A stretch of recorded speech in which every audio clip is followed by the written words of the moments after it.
Every building holds a history of secrets.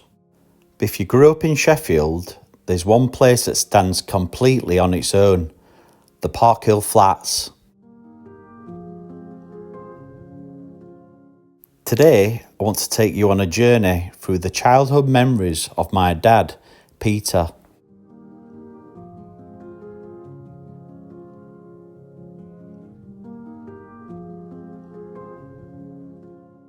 It's a story of happy memories of life on Parkhill Flats in the 1960s and 70s.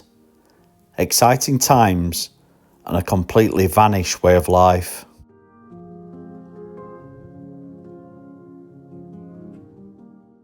Before the grand concrete blocks of Parkhill were even built, Dad's life started in the old Sheffield slums. With Mum Doris, Dad Malcolm and Brother Malcolm.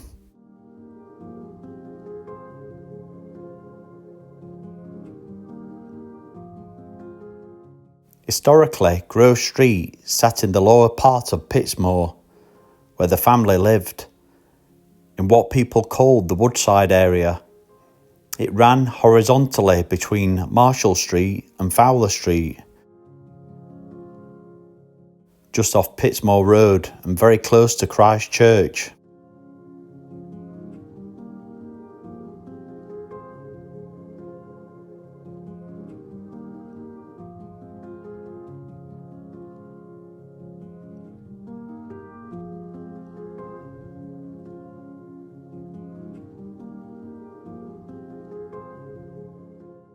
Living there in the late 1950s was a world away from how we live today. These were old slum houses with no central heating. To get washed, families had to haul a heavy tin bath right in front of the open coal fire.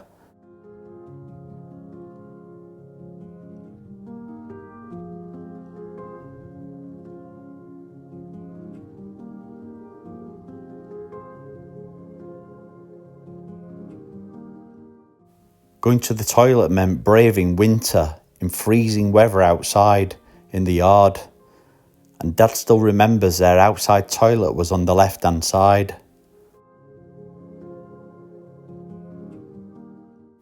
Times were incredibly hard, and the rag and bone man was a regular sight coming round the streets.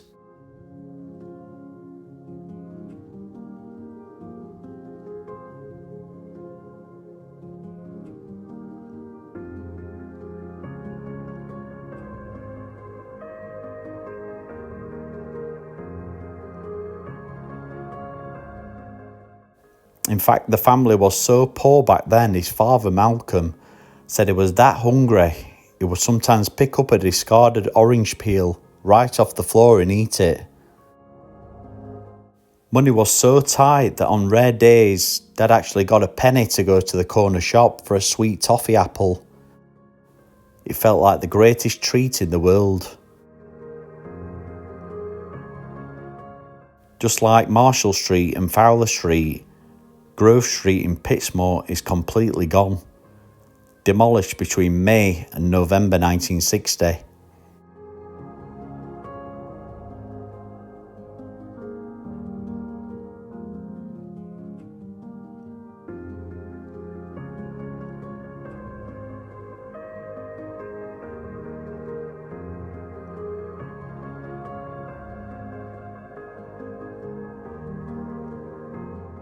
In 1960, everything changed overnight. Dad was just 5 years old. That year, a massive futuristic complex of almost 1,000 flats, 31 shops and 4 pubs were ready to be moved in. People who lived in the old broken down slum houses packed up their things and moved into the flats together. Dad's Auntie Annie, Auntie Hilda and Uncle Frank.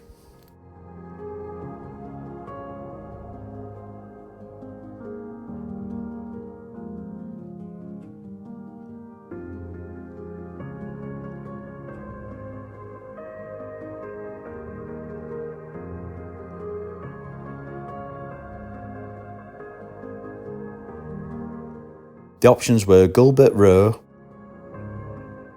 at the bottom, which has not been demolished, but it is currently undergoing a transformation as part of the ongoing multi-phase redevelopment project. Before all this new work started, the flats sat completely empty for a long time. If you want to see what they look like frozen in time, I've got a full walkthrough video over on our Abandoned Places playlist that shows the whole place abandoned, as well as a part 2.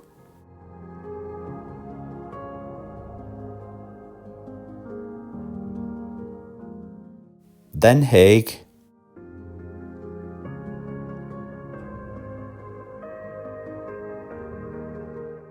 after was Longanray, where Auntie Hilda and Uncle Frank lived.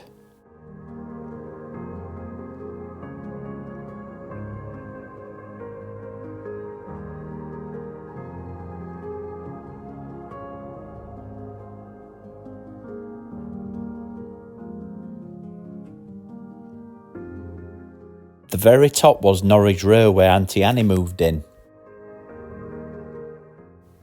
My dad Peter and the family moved to Norwich Row too, but on the other side.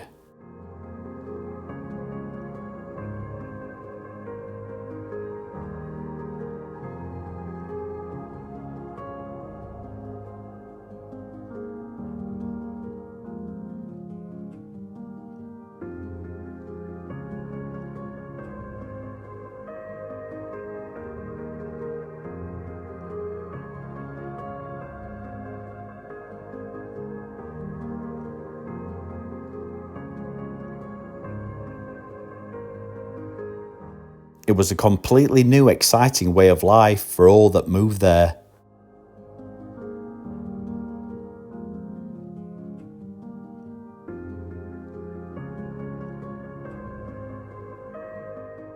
Dad remembers the adventure of moving day itself. Because the complex was so huge, there was a large goods lift at the bottom of the flats. Before you could even start moving your furniture in, you had to go and see the building porter to get permission to use it.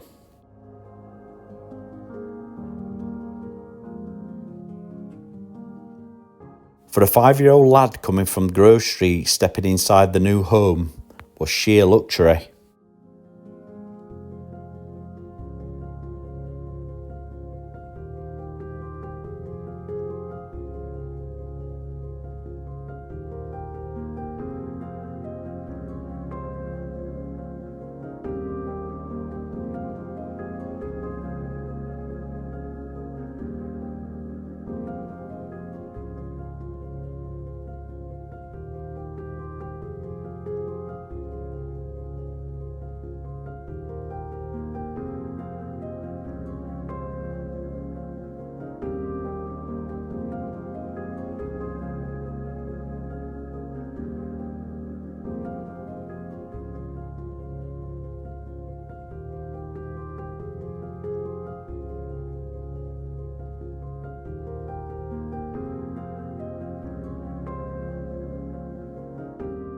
They had real central heating, keeping the whole place warm.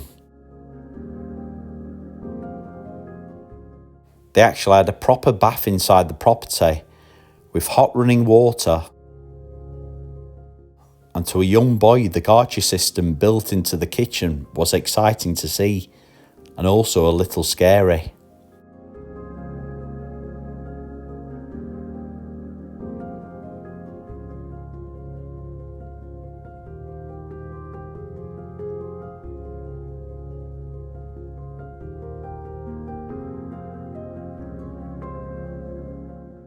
As a young kid, the estate was a massive playground. Dad started attending Parkhill school at 5 years old.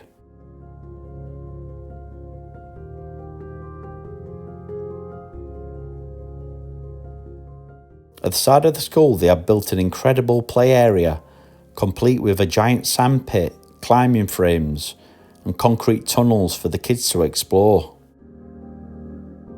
Right underneath the flats sat the local pubs, which were the social area of the entire community. There was the Parkway Tavern, the Earl George, and the Scottish Queen, where Dad's mother Doris eventually got a job working as a cleaner. But the family's favourite was a pub called the Link.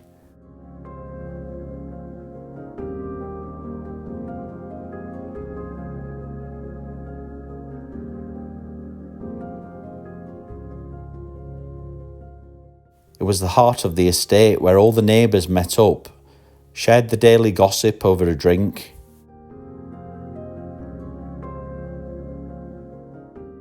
You didn't even need to leave the complex to go shopping.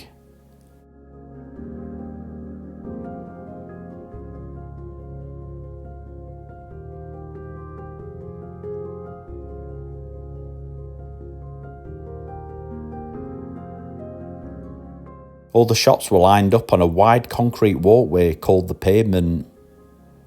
It had everything a community needed: a chip shop, a dentist, a butcher's, a shoe shop, a hairdresser's, a vinyl record shop.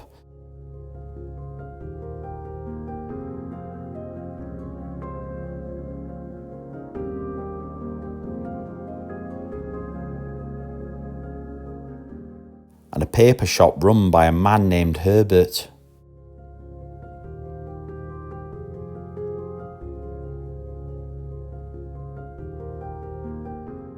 When Dad got a bit older, he got a job doing a paper round for Herbert's shop, delivering to all different rows of the flats.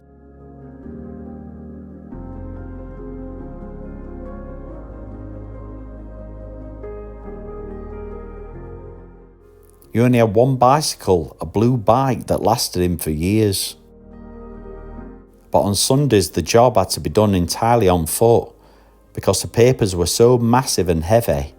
He had to walk the blocks multiple times, constantly heading back to refill his newspaper bag to deliver up to 70 heavy Sunday newspapers. Now Herbert was a tall, thin man in his 50s. Back then my dad remembered he looked a lot older and he was tight with his money. One day Dad decided he wasn't being paid enough for all that heavy lifting, as he heard other paper lads at other shops were being paid a lot more.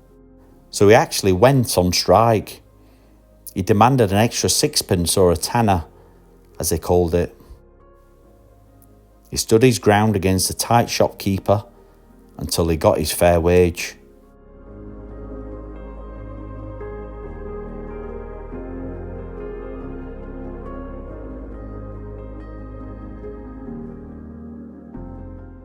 Life on the flats was always full of action, especially when the weather turned.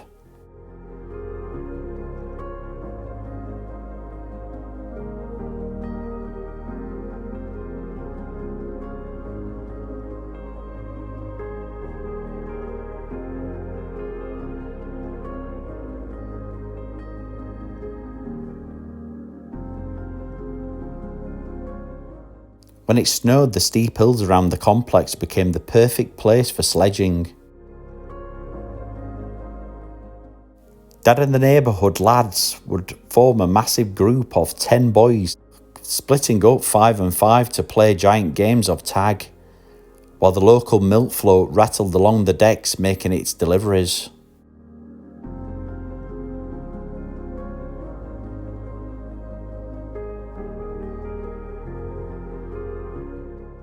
One winter, my dad spent weeks collecting wood for the bonfire.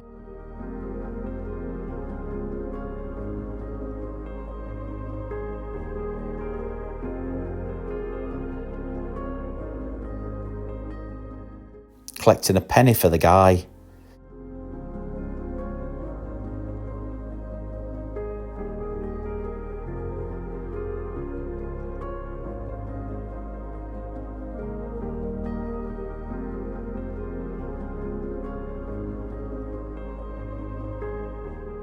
They managed to pile up an absolute mountain of it. However, the local firemen happened to come to the estate to put out a completely separate fire nearby. While they were there, they spotted the lads' massive pile of wood, and fearing it was too dangerous, The fire brigade came and took some of it away, but my dad and the other lads didn't let it ruin their night. They ended up letting off fireworks and toasting bread over the fire while watching Guy Fawkes burn at the top.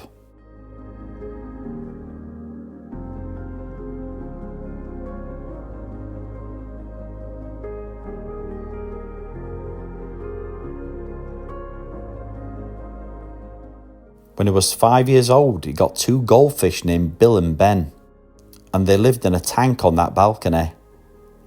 Dad kept those goldfish for an incredible 16 years from the age of 5 all the way up to until he was 21.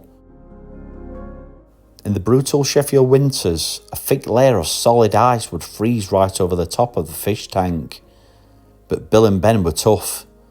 They survived through those freezing conditions year after year. Outside the flats was also where his dad kept his motorcycle and sidecar parked. When Dad was about 8 years old, he got to ride along in the sidecar, an experience he remembers as being completely frightening for both him and his mother Doris. Eventually the motorcycle was upgraded to a proper family car. They always parked it down near Auntie Annie's flat, which became its regular parking spot at the garages. Later in life, when my dad passed his test, he was allowed by his dad to drive it. Life back then was all about football. Down on the flats near the Parkway pub, there was a concrete playing service where they would organise massive, chaotic 20-a-side matches that would last for hours on end. The Parkhill estate was a breeding ground for talent, home to 2 ex-professional footballers, John Beresford Sr., who played for Chesterfield, and also David Ford, who played for Sheffield Wednesday in the famous 1966 Cup final. Back in those days, the family didn't have a landline telephone. When tea was ready, his mother Doris had a brilliant idea. She would walk onto the rows on the front and hold up a giant hand-painted sign over the top, letting Dad know from all the way across to Auntie Annie's flat that it was time to come home.